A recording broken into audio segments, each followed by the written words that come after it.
Hello students, welcome back to our channel. I am your physics lecture.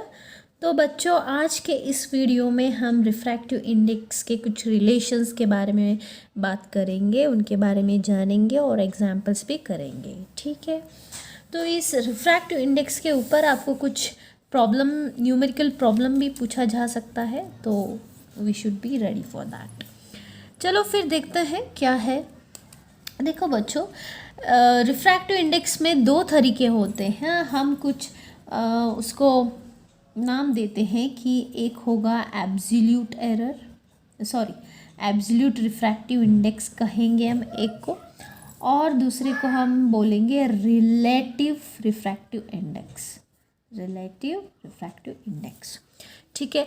Absolute refractive index हम कभी बोलेंगे बच्चों जब एयर मीडियम हो, air medium with respect to air medium होगा, तो तभी हम उसको कहेंगे refractive index, absolute refractive index. ठीक है, मतलब एयर ही मीडियम है, सिर्फ हर तरफ एयर ही है, एयर है, तो हम उसको बोलेंगे refractive, absolute refractive index.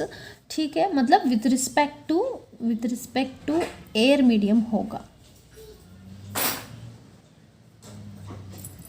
Relative refractive index कभी कहेंगे जब other than air medium, air medium के साथ अगर कोई डेंसर मीडियम हो तो, यानी अदर देन एयर वाटर हो या ग्लास स्लैब ले लेंगे, ऑयल ले लेंगे या केरोसिन, ऐसे कुछ होगा। ठीक है, तो इनको हम रिलेटिव रिफ्रैक्टिव इंडेक्स कहेंगे। अच्छा, तो हमने पिछले वीडियो में देखा था कि स्नेल्स लॉ क्या है। ठीक है, तो स्नेल्स लॉ को हम ऐसे रिप्रेजेंट कर रहे थे, sine i by sine r equal to constant. ठीक है, ये था हमारा स्नेल्स लॉ, हमने देखा था। सो ये जो कांस्टेंट है ना बच्चों, इधर इस constant is also known as relative refractive index. ठीक है, ये रिलेटिव रिफ्रैक्टिव इंडेक्स हो सकता है ऑफ द सेकेंड मीडियम। हम बोल रहे हैं सेकेंड मीडियम क्यों? क्योंकि सेकेंड मीडियम ही है जहाँ पर हमारा इंसिडेंट रे जो है आकर रिफ्रैक्ट हो रहा है, तो हम with respect to second medium लेंगे। ठीक है, in which the refracted ray is propagating, that you will consider as a second medium। ठीक है, with respect to the first medium हमेशा याद रखना कि हम जिस मीडियम में रिफ्रैक्टेड रे बेंड हो रहा है उसको हम पहले लिखेंगे, जिसमें रिफ्रैक्टिव इंसिडेंट रे आकर टकरा रही है उस मीडियम को हम बाद में लिखेंगे। ठीक है, सो मीडियम, बेंडिंग मीडियम पहला लिखेंगे, इंसिडेंट जो हो रहा है उसको बाद में लिखेंगे। तो हम इस स्नेल्स लॉ को ऐसे भी हम रिप्रेजेंट कर सकते हैं बच्चों, sine i by sine r equal to refractive index with of medium two with respect to first medium. So two यानी इधर जहाँ पर बेंडिंग हो रही है उस मीडियम को पहले लिखेंगे, वन यानी इस पर इंसिडेंट रे जो है आकर टकरा रही है। मतलब डायग्राम कैसे होगा, ऐसे, ये नॉर्मल है। ठीक है, ये इंसिडेंट हो रहा है तो ये फर्स्ट मीडियम, ये बाद में लिखेंगे हम। जहाँ पर बेंड हो रहा है ये आर है, ये एंगल आई है, तो ये सेकेंड मीडियम। तो सेकेंड मीडियम जहाँ पर बेंड हो रहा है रिफ्रैक्टेड रे, उसको हम पहले लिखेंगे, बाद में इसको। तो हम पढ़ेंगे कैसे, इसको बोलेंगे कैसे, refractive index of medium 2 with respect to 1, क्योंकि बेंडिंग कहाँ हो रहा है हम उसकी तरफ जाएंगे, उसको पहले लिखेंगे। ठीक है, अच्छा देखो, अगर n1 जो है वो absolute refractive index of medium 1 हुआ, मतलब यहाँ पर देखो, जहाँ पर इंसिडेंट हुआ है यहाँ पर एक मीडियम है। ठीक है, इस मीडियम को हम n1 नाम देंगे और इस मीडियम को हम n2 नाम देंगे। ठीक है, तो इंडिविजुअली हम इसको क्या कहेंगे अभी, एब्सोल्यूट रिफ्रैक्टिव इंडेक्स। ठीक है, ये भी एब्सोल्यूट रिफ्रैक्टिव इंडेक्स है, अपनी तरफ से, मतलब किसी और के साथ इसको हम कंपेयर नहीं करें, खुद का है। मतलब ये यहाँ पर मान लो वाटर है, ठीक है। सो वाटर का रिफ्रैक्टिव इंडेक्स क्या है, अभी n2 है। तो n2 is the absolute refractive index of water. n1 जो है ये भी रिफ्रैक्टिव इंडेक्स है। मान लो इधर एयर मीडियम है, ठीक है। एयर मीडियम का रिफ्रैक्टिव इंडेक्स क्या है, n1 यानी एब्सोल्यूट रिफ्रैक्टिव इंडेक्स हो गया। मतलब इसको हम किसी और के साथ कंपेयर नहीं कर रहे, विथ रिस्पेक्ट टू ऐसे नहीं लिख रहे। तो इंडिविजुअली अगर लिख रहे हैं, रिफ्रैक्टिव इंडेक्स जान रहे हैं, तो उसको हम एब्सोल्यूट रिफ्रैक्टिव इंडेक्स बोलेंगे। अगर मैं बोलूँ, ये देखो इधर हमने लिखा है refractive index of medium 2 with respect to 1। अगर हम ऐसे लिखते हैं तो ये बन गया रिलेटिव रिफ्रैक्टिव इंडेक्स। रिलेटिव मतलब क्या, एक मीडियम को दूसरे मीडियम के साथ हम रिलेट करके लिख रहे हैं, ठीक है। तो ये है रिलेटिव मीडियम और एब्सोल्यूट रिफ्रैक्टिव इंडेक्स के बारे में हमने देख लिया। अभी हम स्नेल्स लॉ को ऐसे भी लिख सकते हैं बच्चों। जब हम एब्सोल्यूट एरर को हम जानते हैं, मान लो एब्सोल्यूट रिफ्रैक्टिव इंडेक्स को हम जानते हैं, ठीक है। अब देखो इस मीडियम में हमने देखा है absolute refractive index of first medium का क्या है, n1 है, और सेकेंड मीडियम का क्या है, n2 है, ठीक है। तो हम कैसे लिख सकते हैं अब Snell's law, sine i by sine r equal to n2 by n1 हम ऐसे लिख सकते हैं। मतलब हमने स्नेल्स लॉ को एब्सोल्यूट रिफ्रैक्टिव इंडेक्स में भी लिख सकते हैं, ये हमारा मानना है, ठीक है। समझ में आ रही है बात। स्नेल्स लॉ को हम अभी किस में लिख रहे हैं, एब्सोल्यूट रिफ्रैक्टिव इंडेक्स में लिख रहे हैं। तो अभी क्रॉस मल्टीप्लाई कर देना, तो n1 sine i equal to n2 sine r. तो ये है एब्सोल्यूट रिफ्रैक्टिव इंडेक्स में हमने स्नेल्स लॉ को रिप्रेजेंट किया है, ठीक है। एब्सोल्यूट रिफ्रैक्टिव इंडेक्स में हमने स्नेल्स लॉ को रिप्रेजेंट किया है। ये भी स्नेल्स लॉ है बच्चों, ठीक है। अच्छा, तो आगे बढ़ते हैं, हम देखेंगे रिलेशन बिटवीन रिफ्रैक्टिव इंडेक्स, मतलब रिलेटिव रिफ्रैक्टिव इंडेक्स के जो रिलेशंस है वो हम देखेंगे। तो इसको हम कैसे पढ़ते हैं, n21 क्या है अभी, ये जो है refractive index of medium two with respect to medium 1 है, ठीक है। और n12 क्या है बच्चों, n12 है refractive index of medium 1 with respect to medium 2 है, ठीक है। मतलब यहाँ पर सेकेंड मीडियम में रिफ्रैक्टेड रे बेंड हो रहा है और इधर फर्स्ट मीडियम में बेंड हो रहा है। देखो डायग्राम डालकर हम देख सकते हैं, डायग्राम ड्रॉ कर, ठीक है। तो ये है अपना इंटरफेस, मतलब दो इंटरफेस क्या है बच्चों, इंटरफेस एक बाउंड्री है जो दो मीडियम को अलग अलग कर देता है। तो मान लो इधर एयर मीडियम है, मतलब एयर नहीं लेते हैं, रेयरर बोल देते हैं ऐसे ही, ठीक है, रेयरर मीडियम। और ये फर्स्ट मीडियम, ये सेकेंड मीडियम है अपना, ये डेंसर मीडियम है, ठीक है। तो अभी आप नॉर्मल ड्रॉ कर लेना पहले। नॉर्मल यानी क्या, which the perpendicular line to the interface. तो इसको n नेमिंग कर देते हैं। तो अभी इंसिडेंट रे आ रहा है, किस मीडियम से आ रहा है, रेयरर से आ रहा है, मीडियम 1 से आ रहा है, ठीक है। तो ये इंसिडेंट रे एंगल बनाएगा किसके साथ, नॉर्मल के साथ। एंगल आई को हम बोलेंगे एंगल ऑफ इंसिडेंस, ठीक है। तो ये जब ये इधर टकराएगा तो ये रिफ्रैक्ट होगा बच्चों, रिफ्रैक्ट होकर किस में जाएगा, डेंसर में जाएगा। अगर इंसिडेंट रे रेयरर से डेंसर जा रही है तो नॉर्मल किस तरफ बेंड होगा बच्चों, रिफ्रैक्टेड रे किस तरफ बेंड होगा, नॉर्मल की तरफ बेंड होगा। रिफ्रैक्टेड रे ये है, इसको चलो नाम देते हैं AOB।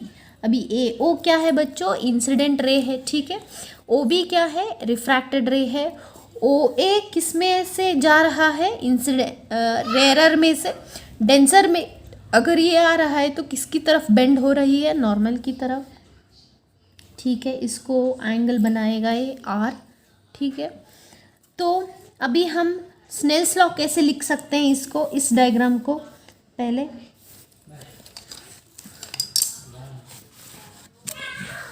ठीक है लिखेंगे Snell's law, that is refractive index of medium two. मैंने कहा था जहां पर बेंड हो रही है उसको पहले लिखना। Refractive index of medium two with respect to medium one है, तो हम इसको कैसे लिखेंगे, स्नेल्स लॉ साइन आई, देखो इधर साइन आई और साइन आर है, is equals to n two one हो गया। टू को पहले लिखेंगे बाद में वन को। चलो हम इसको इक्वेशन वन मान लेते हैं। और मैंने कहा था कि लाइट रे जो है वो रिवर्सिबिलिटी भी फॉलो करता है, मतलब उल्टा भी हो सकता है। अभी जो रिफ्रैक्टेड रे था बच्चों, वो इंसिडेंट रे बन सकता है क्या? हाँ, इंसिडेंट रे बन सकता है।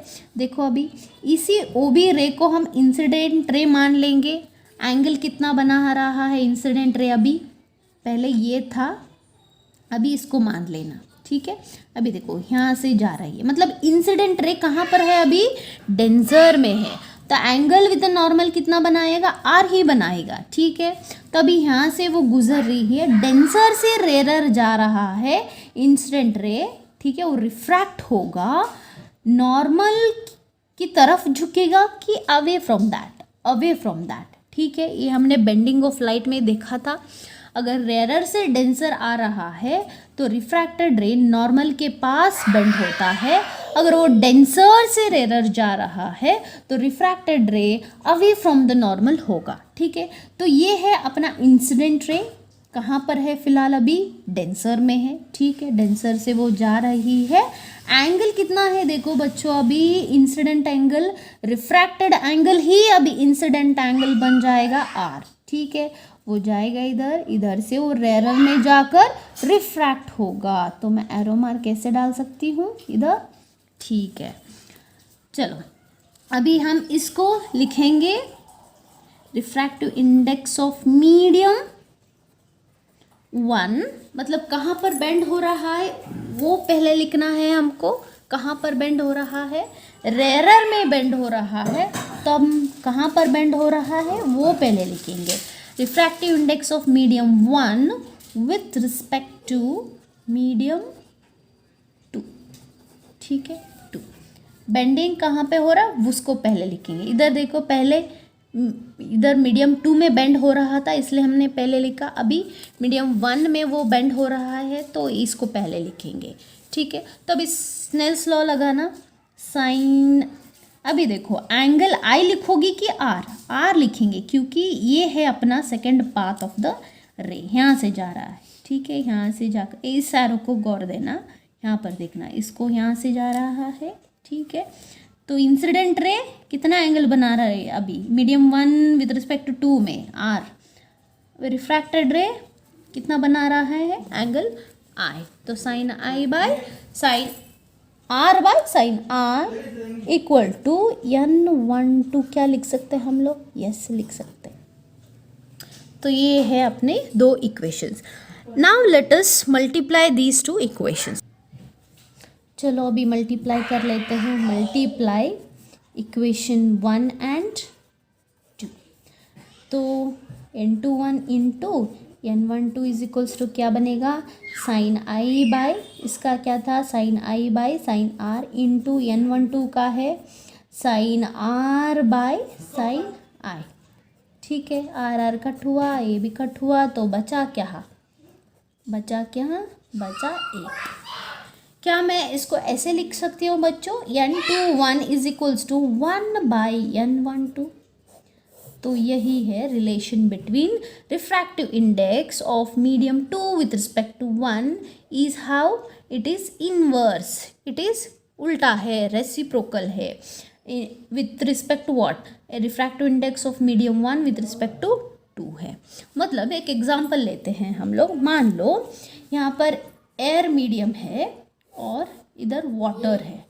ठीक है, हमको इधर रिलेटिव रिफ्रैक्टिव इंडेक्स हम उन्होंने दिया है, relative refractive index of water with respect to air, मतलब वाटर में आकर रे ऑफ लाइट क्या हो रहा है, बेंड हो रहा है, तो इसलिए मैंने वाटर को पहले लिखा। ठीक है, समझ में आ रहा है बात? तो ये है, ठीक है। वाटर को क्यों पहले लिखा, क्योंकि वाटर में लाइट रे बेंड हो रहा है। ए को बाद में क्यों लिखा, क्योंकि उस पर इंसिडेंट हो रहा है। ठीक है, ऐसे याद रखना है। तो refractive index of water with respect to a उन्होंने दिया है 4/3। ठीक है, तो अभी पूछ रहे हैं refractive index of air medium with respect to water क्या होगा। मतलब ये रिवर्सिबिलिटी की बात कर रहे हैं, मतलब ऐसा हुआ तो, ध्यान देना, ऐसे हुआ तो मतलब वाटर में से इंसिडेंट होकर एयर में रिफ्रैक्ट हो रहा है, तो ऐसा है तो refractive index of air with water क्या होगा। ठीक है, रिवर्सिबिलिटी की बात कर रही हूँ मैं, तो हम इस रिलेशन को अप्लाई करेंगे। सो NWA इज इक्वल्स टू, क्या मैं ऐसे लिख सकती हूँ, यस लिख सकते हैं। तो 4/3 को हम कैसे लिखेंगे, अभी 4/3 ये है बच्चों, तो 1 ये NaW हो गया, तो उल्टा हो जाएगा, इसको इधर भेज देना, तो इससे क्या होगा, refractive index of air with respect to water is equal to 3/4 हो जाएगा। ठीक है, समझ में आ रही है बात? तो क्या पूछा था उन्होंने, refractive index of air medium with respect to water कैसे लिखोगे। Water with respect to air दिया गया है 4/3, तो refractive index of air with respect to water कैसे लिखोगे, रिवर्सिबल मतलब उल्टा हो जाएगा, 3/4 लिखेंगे। ठीक है, आपको इस रिलेशन को डिराइव करने कहेंगे, तो 2 मार्क्स के लिए कहेंगे, आपको डायग्राम काटना है और ड्रॉ करना है डायग्राम को, और 2 इक्वेशंस लिखने हैं और इसको ऐसे सिंप्लीफाई करना है बच्चों। ठीक है, तो आगे बढ़ते हैं, फिर अब देखते हैं। तो बच्चों हम अभी पढ़ेंगे refraction through a glass slab. ठीक है, एक पैरेलल साइडेड ग्लास स्लैब दिया गया है, तो उसमें रिफ्रैक्शन कैसा होता है। ठीक है, वहाँ पर 3 मीडियम आएंगे बच्चों, 3 medium we will come across in this. Okay, तो इसको हम, और एक नाम है इसका विच इज़ वेरी इंपॉर्टेंट, हमेशा वो ऐसे ही देते एग्जाम में, लैटरल डिस्प्लेसमेंट कहेंगे, या इसको लैटरल शिफ्ट भी कहेंगे बच्चों, लैटरल शिफ्ट। ओके, सो लैटरल शिफ्ट भी कहेंगे, या लैटरल डिस्प्लेसमेंट कहेंगे, या refraction through a glass slab कहेंगे। तो मतलब आप लैटरल डिस्प्लेसमेंट किस पे देखते हो, ग्लास स्लैब में देखते हो। मतलब ग्लास स्लैब हम लेते हैं जब भी, तो हमको 3 मीडियम को फेस करना पड़ता है, इस इंसिडेंट रे को 3 मीडियम को वो फेस करते हुए जाएगा, मतलब 3 मीडियम से वो गुजरते हुए जाएगा। देखेंगे हम डायग्राम पहले। तो मान लो इधर एक ग्लास स्लैब रखा गया है ऐसे, ठीक है, यहाँ पर एक ग्लास स्लैब है, हम इसको नाम भी दे सकते हैं PQRS। ठीक है, ये पैरेलल साइडेड ग्लास स्लैब है, देखो ये साइड सभी पैरेलल है। ठीक है, तो देखो बच्चों, एक ग्लास स्लैब एक मीडियम है। ठीक है, यहाँ पर एक मीडियम बनेगा और यहाँ पर एक मीडियम बनेगा। यहाँ पर मान लो एयर मीडियम है, रेरर बोलते हैं हम इसको, एयर मीडियम है या रेरर भी कह सकते हो आप। तो ये बन गया अपना डेंसर, ग्लास स्लैब बन गया डेंसर, ये ग्लास का है। और इधर देखो ग्लास के बाद में भी जो एक मीडियम बनेगा, इसको भी हम एयर ही लेते हैं क्योंकि एयर में रखा गया है। ठीक है, तो ये है रेरर, तो बन गया ना 3 मीडियम्स, रेरर डेंसर रेरर। ठीक है, अब देखेंगे लाइट रे कैसे गुजरता है इसमें से। तो पहले तो हमको नॉर्मल ड्रॉ कर लेना है, चलो इधर नॉर्मल बना देते हैं हम लोग इस साइड पर।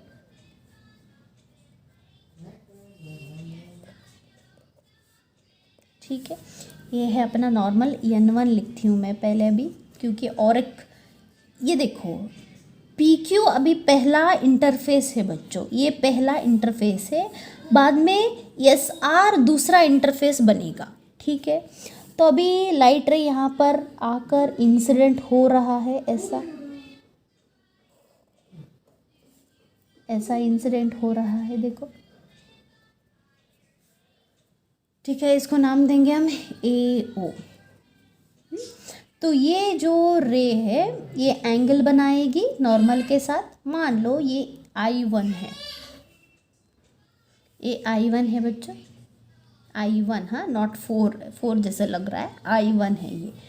तो ये I1 जब इधर आकर इंसिडेंट रे जब इधर आकर टकराएगी तो रेयरर से डेंसर होते हुए जा रही है। कहाँ से जा रही है? रेयरर से डेंसर। अगर रेयरर से डेंसर जा रहा है इंसिडेंट रे तो रिफ्रैक्शन किस तरफ झुकेगी? रिफ्रैक्टेड रे किस तरफ झुकेगी? नॉर्मल की तरफ झुकेगी। तो ऐसा बन गया अपना रिफ्रैक्टेड रे। तो ये है रिफ्रैक्टेड रे। ठीक है, रिफ्रैक्टेड रे अभी एंगल बना रही है कितना? मान लो R एंगल है अभी। ठीक है, अच्छा देखो इधर ये रिफ्रैक्टेड रे जो है आकर इधर टकराएगी बच्चों। ठीक है, इधर टकरा रही है। तो अभी ये बन गए incident ray for this medium. ये इंसिडेंट पहला बना, अभी रिफ्रैक्टेड हो गया। अभी डेंसर और रेयरर लेंगे हम रेयरर डेंसर हो गया। अभी डेंसर टू रेयरर जाएगा। ये पहले रेयरर से डेंसर आया, डेंसर से रेयरर जाएगा अभी। तो यहाँ पर मैं एक नॉर्मल ड्रॉ कर दूँ यहाँ पर। तो यहाँ पर आके टकरा रही है। अभी ये सेकेंड वाला इंटरफेस बनेगा, बाउंड्री बनेगी। ठीक है, इस मीडियम और इस मीडियम को अलग कर रही है। ठीक है, ध्यान देना थोड़ा बहुत। ठीक है, तो ये इंसिडेंट रे बनेगा अभी। पहले ये क्या था? रिफ्रैक्टेड रे बना था। कभी रेयरर से डेंसर आते हुए ये रिफ्रैक्ट बन गया। अभी डेंसर से रेयरर जाना है इसको, तो ये बनेगा इंसिडेंट रे।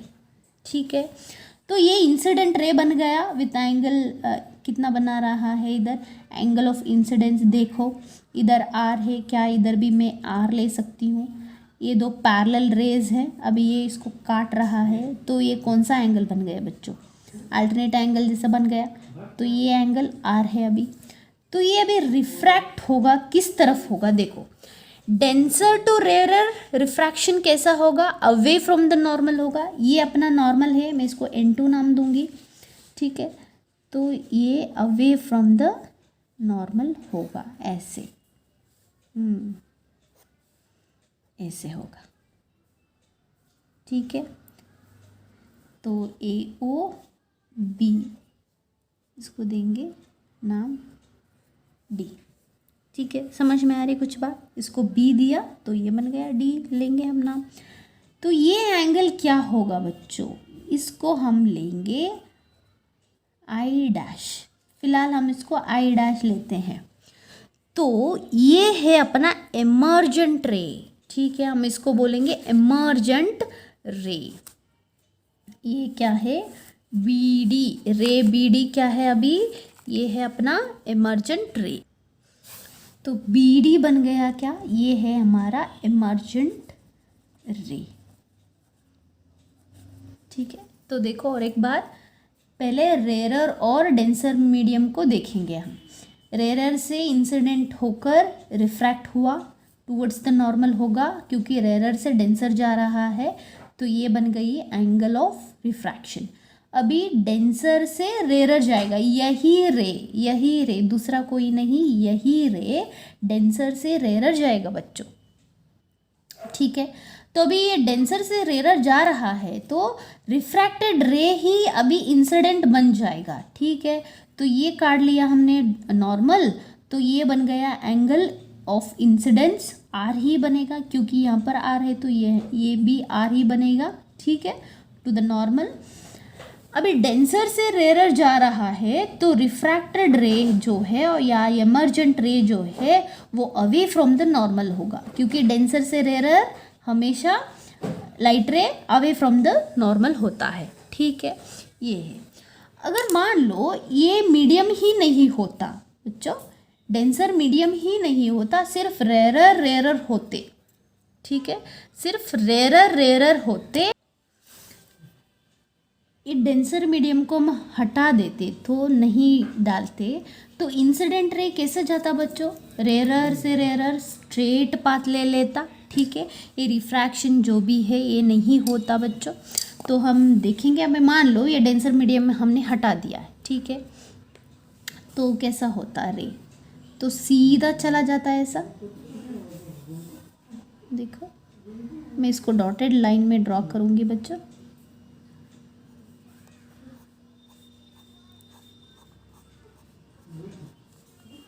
देखो ये होता रे, ऐसे होता।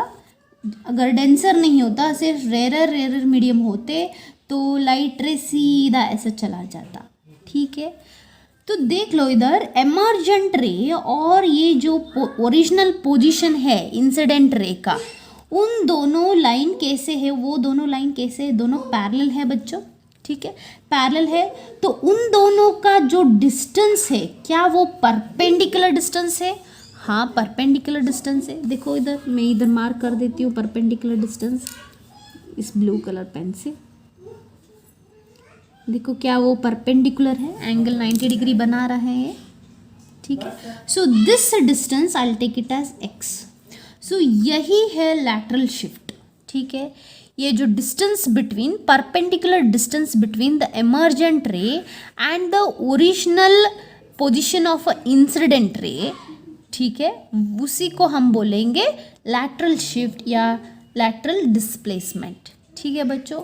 ये परपेंडिकुलर यही है अपना लैटरल शिफ्ट, ठीक है। तो और एक बार देख लेना गौर से, रिवाइंड करके भी आप देख सकते हो। इंसिडेंट हुआ, एंगल बना I1, ये बना एंगल ऑफ रिफ्रैक्शन R। अब यही रे बनेगा incident ray to denser to rarer, तो बन गए। तो ये एंगल भी R ही बनेगा क्योंकि अल्टरनेट एंगल से ये दोनों पैरेलल रेज हो गए। देखो ये दोनों पैरेलल हो गए ऐसे ऐसे, और इसको काटते हुए जा रहा है, ट्रांसवर्सल हो गया। तो ये और ये एंगल सेम होंगे ना, अल्टरनेट एंगल ज्योमेट्री, ठीक है। तो अभी ये एंगल क्या बनेगा बच्चों, इधर इधर this angle, what will be this angle. देखो अगर ये I1 है तो ये एंटायर एंगल I1 बनेगा, समझ में आ रहा है, वर्टिकली अपोजिट एंगल। तो ये एंटायर एंगल क्या बनेगा बच्चों, I1 बनेगा, ठीक है, समझ में आ रही बात, I1 बनेगा। तो ये तो R है, तो ये एंगल क्या बनेगा, I1 माइनस R बनेगा। So this angle is what, मैं ब्लू पेन से लिखूंगी ताकि आपको समझ में आए, I1 minus R, I1 minus R।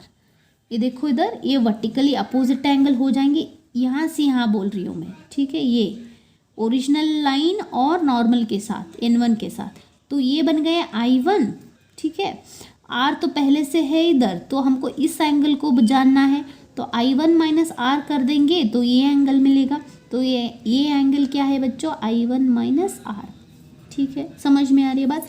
ये एंगल क्यों R, क्योंकि अल्टरनेट एंगल से इधर जो एंगल होगा वो भी इधर ही आएगा, ठीक है। तो I डैश क्या है बच्चों, अभी I dash is the angle of emergent रे, एंगल ऑफ एमर्जेंट रे जो नॉर्मल N2 के साथ बना रहा है।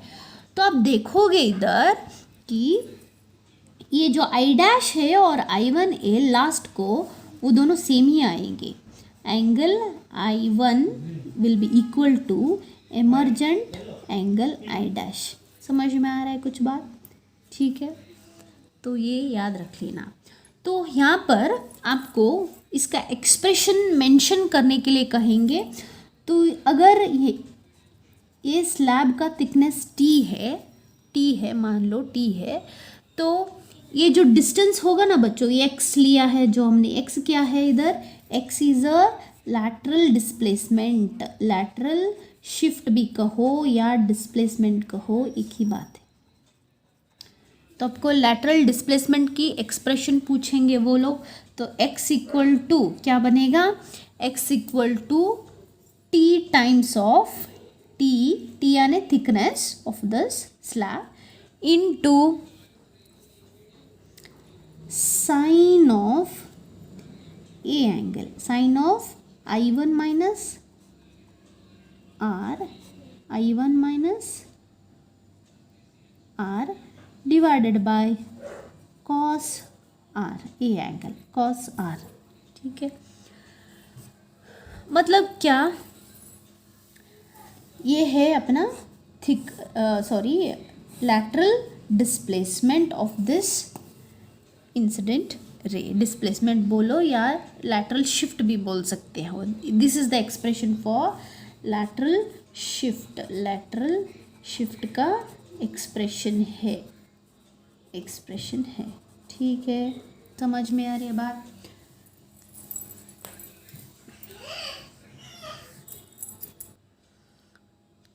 तो आप अच्छे से ये ड्रॉ कर लेना, प्रैक्टिस कर लेना. ये तो फिक्स क्वेश्चन है बच्चों. ये तो 3 मार्क्स के लिए वो पूछेंगे कि what is lateral shift and इसका एक्सप्रेशन मेंशन करने के लिए कहेंगे. तो आपको डायग्राम काटना है, डायग्राम ड्रॉ करके एक्सप्रेशन लिखना है, वरना आपको मार्क्स नहीं मिलेगी. तो आज के लिए बस इतना ही बच्चों. अगले वीडियो में अगले टॉपिक के साथ हम मिलेंगे. तब तक के लिए आप वीडियोस देखते रहो, प्रैक्टिस करते रहो. ठीक है, तो थैंक यू फॉर वॉचिंग.